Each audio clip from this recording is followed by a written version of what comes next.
Revenons sur l'astrologie ascendantale et sur la nécessité tout simplement de comprendre comment fonctionne le corps social.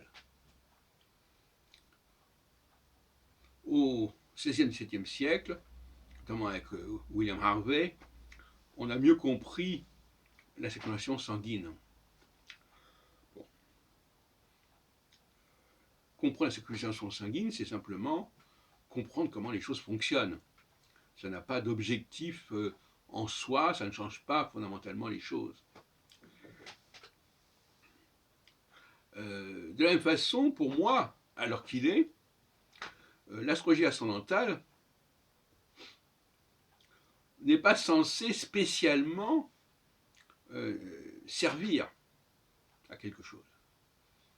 Elle nous permet de comprendre comment les choses sont organisées, comment le corps social est organisé de façon cyclique. La circulation sanguine aussi, c'est un phénomène cyclique.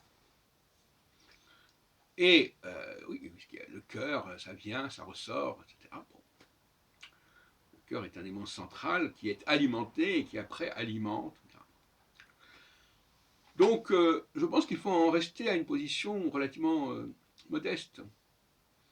L'astrologie ascendantale, elle nous montre un peu, d'ailleurs je vais souvent utiliser cette expression, la question des globules blancs, etc., comment tout ça s'organise, comment ça fonctionne, mais bon, les choses existent de toute façon, qu'on les explique ou pas, elles existent. C'est quelque chose que j'ai dit. Pas parce qu'on ne va pas expliquer quelque chose que ça n'existe pas. Donc, dans l'immédiat, même si j'attache de l'importance relativement à certaines prévisions, en disant voilà, tel personnage va arriver à tel moment, à un moment de connexion particulière entre son ascendant et Jupiter dans le ciel. Bon. Moi, ce qui m'intéresse, c'est d'abord la description globale des choses. Hein. Maintenant, quelle utilisation on peut en faire ponctuellement, j'en suis même pas certain.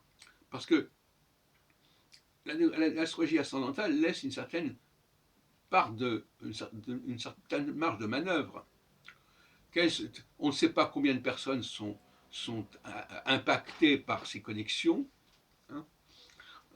Bon, on sait qu'il y en a, on sait qu'il y en a constamment, qu'il y a constamment des connexions qui se font entre certaines personnes et certaines configurations astrales, mais vouloir à tout prix faire des prévisions, ça relève de la mancie.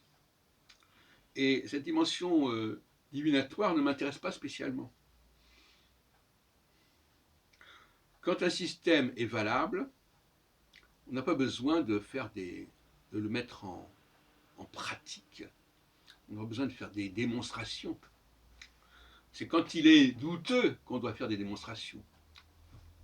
Quand quelqu'un vous propose un truc un petit peu bizarre, vous dites voilà, ah ben oui, c'est bizarre, mais on va voir ce que ça donne. Bon, voyez-vous.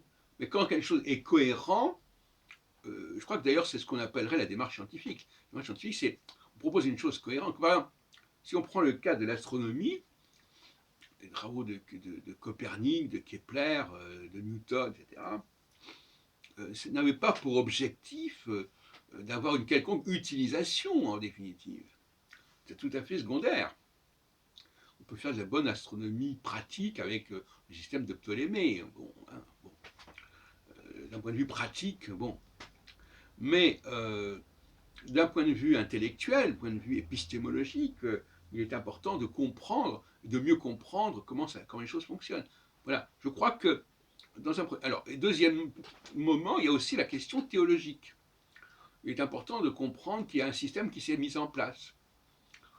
Et ça, c'est quand même le point de départ. Parce qu'il y a des gens qui disent l'astrologie n'existe pas. Donc, moi, ce qui m'intéresse, c'est aussi à ce niveau-là. C'est pas de dire l'astrologie existe ou elle sert à ceci ou à cela. La question n'est pas là. La question, c'est est-ce qu'il y a dans la création, dans le projet même de création de notre monde, de notre humanité, est-ce qu'il y a un plan qui relie, connecte les hommes, certains hommes, une certaine partie de l'humanité, les hommes qui ont un rôle central, avec les astres. C'est tout.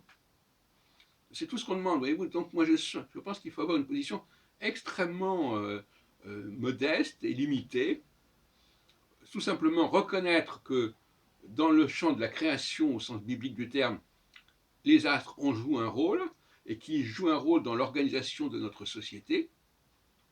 Ce sont les lois fondamentales de notre société. On n'a pas à les respecter ou à ne pas les respecter, puisqu'elles sont là, de toute façon, elles sont en nous.